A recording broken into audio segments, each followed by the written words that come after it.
You use products like Sudafed or Allegra-D, like in this box here, to fight your allergies all the time. Gosh, we all do it, but the key ingredient in those medications is also used to make methamphetamine. Fox 17's Eric Alvarez here to show us why the TBI says that that ingredient is actually the key to fighting meth in Tennessee. Well, Scott Stacy, the state's Methamphetamine Task Force seized more than 1,000 meth labs in Tennessee this year alone. Now, the one ingredient found in all of them is pseudoephedrine.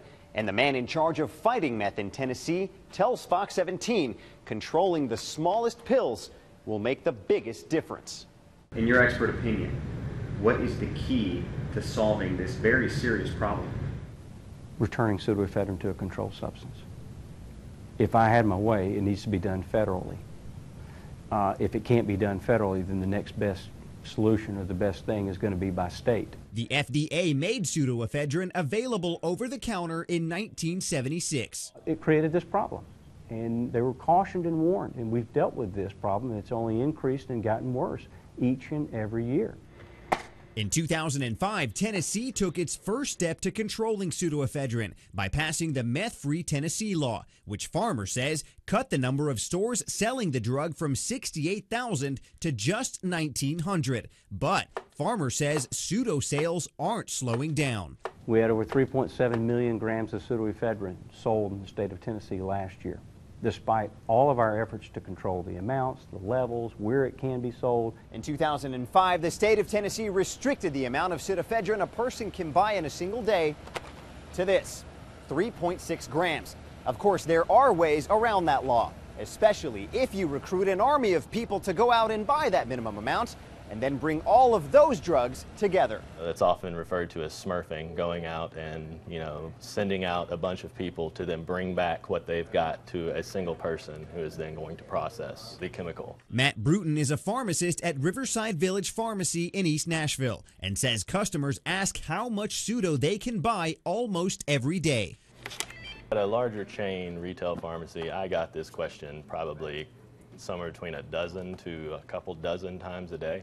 It's in such demand that meth cooks are paying Smurfs top dollar for the pseudo they can't legally buy themselves. On the street, you can go out there and sell this box right here for $100. The TBI says there's only one group of people that can stop it. That's the legislature's call. Some Tennessee lawmakers tried, but a 2013 bill to make pseudo a prescription-only substance never even made it to a vote. Instead, cities like Winchester and Manchester and Franklin County are taking the lead by requiring a prescription to buy pseudoephedrine, drawing from success in other parts of the country. This U.S. government report shows Oregon made pseudo a controlled substance in 2006, and within 5 years, their meth lab seizures dropped from 232 to just 11. Mississippi did the same in 2010 and saw seizures there drop by 66% in a single year. It's a model the TBI says is the only cure for the meth epidemic in Tennessee. We don't have to guess. We have a roadmap. It's a proven roadmap. There's a proven solution. And these states have enjoyed significant success out of doing it. Now, there are some groups that oppose those plans to make pseudoephedrine prescription only. The Consumer Healthcare Products Association says the drug is legal and also helpful to millions of Americans, and says it's better to punish criminals and not patients. Tennessee's bill to make pseudoephedrine a controlled substance is expected to come up again in 2014. Eric Alvarez, Fox 17 News.